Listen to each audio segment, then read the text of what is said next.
आचार्य चतुर्सेन शास्त्री द्वारा रचित शेरा भील एक ऐसा अप्रतिम वीरता और बलिदान की गाथा है जो आपको रोमांचित कर देगी। आचार्य चतुर्सेन शास्त्री हिंदी साहित्य के एक प्रतिष्ठित लेखक अपनी ऐतिहासिक और सांस्कृतिक कहानियों के लिए प्रसिद्ध हैं। कहानी उस समय की है जब औरंगजेब ने मेवाड़ को चारों ओर से घेर रखा था और वहां का हर गांव वीरानी में बदल चुका था। इन विपरीत परिस्थितियों में एक वृद्ध भील शेरा अपने गांव की रक्षा के लिए किस प्रकार प्राणों की आहुति देता है, यह कहानी उसके साहस और बलिदान की अद्भुत मिसाल है। क्या शेरा अपने गांव को मुगलों के आक्रमण से बचा पाता है?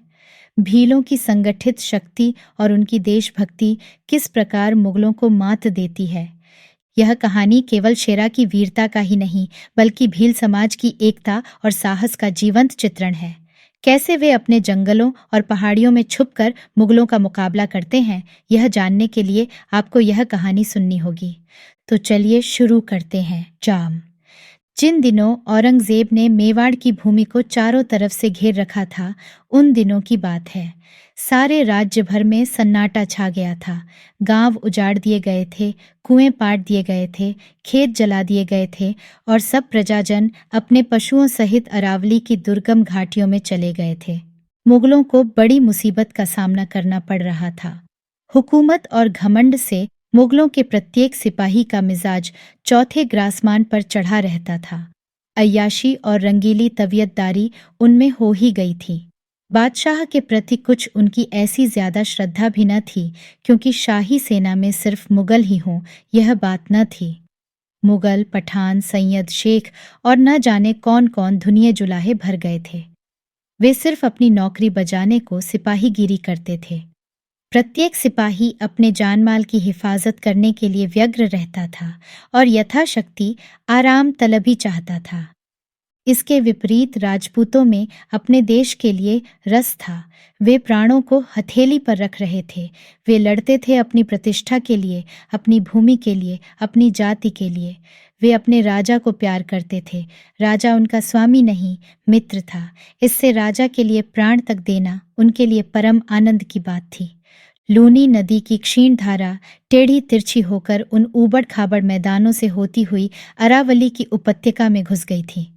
उसका जल थोड़ा अवश्य था, परंतु बहुत स्वच्छ और मीठा था। नदी के उत्तर की ओर सीधा पहाड़ खड़ा था और बड़ा घना जंगल था। उस जंगल में भीलों की बस्तियां थीं। भीलों की जीविका जंगल ही से चलती थी। शहद, लकड़ी, मोम, पत्ते, टोकरी आदि बेचकर वे काम चलाते थे। समय पाने पर लूट मार भी करते थे। वे अरावली की तराई में लंबी लंबी और अगम्य घाटियों में अपनी बस्तियां बसाए रहते थे। वे ऐसे अगम्य स्थल थे कि अजनबी आदमी का एकाएक वहां पहुंचना असंभव ही था। इसीलिए महाराणा ने उनके कुछ गांवों को जहां तहां रहने दिया था। उनसे महाराणा को बहुत सहायता मिलती थी। वे प्रकट में अत्यंत जंगली भाव से रहते थे। वे बड़े निर्भय वीर थे।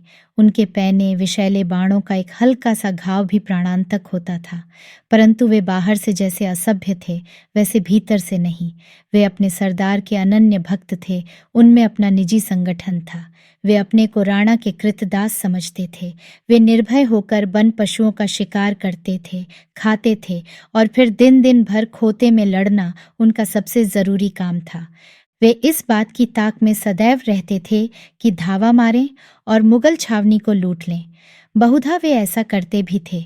मुगल सरदार उनसे बहुत दुखी थे। वे उनका कुछ भी न बिगाड़ सकते थे और उनसे वे सदैव चौकन्ने रहते थे।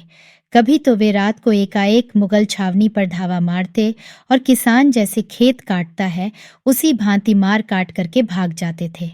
वे इस सफाई से भागते और ऐसी चालाकी से जंगलों में छिप जाते कि मुगल सिपाही चेष्टा करके भी उन्हें न ढूंढ पाते थे। उनके सरदार की शक्ल भेड़िए के समान थी। सब लोग उसे भेड़िया ही कहते थे। उसमें असाधारण बल था। सब दलों के सरदार उसका लोहा मानते थे। उसने युद्ध में सैकड़ों आदमी मार डाले थे और सबकी खोपड़ियां ला लाकर खूंटी पर टांग रखी थीं। सर्दी के दिन थे, रात का सुहावना समय। वे आग के चारों तरफ बैठे तंबाकू पी रहे थे। उनके काले और चमकीले नंगे शरीर आग की लाल रोशनी में चमक रहे थे। एक राजपूत सिपाही ने आकर धरती पर भाला टेक कर भील सरदार का अभिवादन किया। भील सरदार ने खड़े होकर राजपूत से संदेश पूछा। तुरंत ढोल पीटे गए और क्षण भर में 2000 भील अपने अपने भालों को लेकर आ जुटे। सैनिक राजपूत ने उच्च स्वर से पुकार कर कहा, भील सरदारों, राणा का हुक्म है कि आप लोगों के लिए राज्य की सेवा का सुअवसर पाया है। दुश्मन ने देश को चारों ओर से घेर रखा है। राणा ने आपकी सेवा चाही है, अपना धर्म पालन करो। भीलों के सरदार ने अपने विकराल मुंह को फाड़कर उच्च स्वर से कहा, राणा जी के लिए हमारा तन मन हाजिर है। उसी रात्रि में तारों की परछाई में 2000 भील वीर चुपचाप उस राजपूत सैनिक का अनुसरण कर रहे थे। सबके हाथ में धनुष बाण थे। वे सब अरावती की चोटियों पर रातों रात चढ़ गए। उन्होंने अपने मोर्चे जमाए, पत्थरों के बड़े बड़े ढेले एकत्र किए और छिपकर बैठ गए।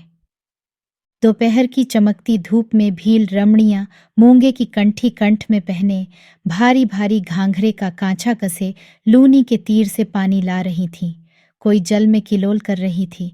लूनी का क्षीण कलेवर उन्हें देखकर कल कल कर रहा था। एक युवती मिट्टी के घड़े को पानी में डाले उसमें जल के घुसने का कौतुक देख रही थी और हंस रही थी। 2 बालिकाएं नदी किनारे चांदी सी चमकती बालू में खेल रही थीं। अकस्मात एक तीर सनसनाता हुआ पाया और बालू में खेलती एक बालिका की अंतड़ियों को चीरता हुआ चला गया। बालिका के मुख से एक अस्फुट ध्वनि निकली और वह रेत में कुछ देर छटपटाकर ठंडी हो गई। नदी किनारे खड़ी भील बालाओं ने आश्चर्य और रोष भरी दृष्टि से नदी के दूसरे तट की ओर देखा। 2 मुगल खड़े हंस रहे थे। एक युवती चिल्लाती हुई दौड़कर पेड़ों के झुरमुट में गायब हो गई। गांव में एक बूढ़ा रोगी भील था जो इस समय राणा के रण निमंत्रण पर न जा सका था। उसका नाम शेरा था। वह अपने विशाल धनुष और 3-4 बाणों के साथ बाहर आया। उसने पेड़ की आड़ में खड़े होकर दूसरे तट पर खड़े एक मुगल को लक्ष्य करके तीर फेंका। वह तीर वज्रपात की भांति मुगल सैनिक के हलक को चीरता हुमा कंठ में अटक रहा। सैनिक चीत्कार करके धरती पर गिर पड़ा। नदी तट की सब स्त्रियां अपने घड़े वहीं छोड़कर गांव में भाग आईं। 2 युवतियां जोर जोर से ढोल बजा रही थीं। शेरा एक वृक्ष की आड़ से बाणों की वर्षा कर रहा था। 500 मुगलों ने गांव घेर रखा था। 2-3 किशोर वयस्क बालक दौड़ दौड़ कर तीर चला रहे थे। स्त्रियां बाणों के ढेर शेरा के निकट रख देती थीं। शेरा का बाण अव्यर्थ था। वह चीरता हुआ आर पार जा रहा था। शेरा के चारों तरफ बाणों का मेह बरस रहा था। शेरा ने देखा मुगल सैनिकों को रोकना कठिन है। 2-4 सिपाही गांव में आग लगाने का आयोजन कर रहे हैं। उसने स्त्रियों को एकत्र कर बच्चों सहित उन्हें पीछे करके हटाना शुरू किया। एक तीर उसकी भुजा में लगा। उसने उसे खींच कर फेंक दिया।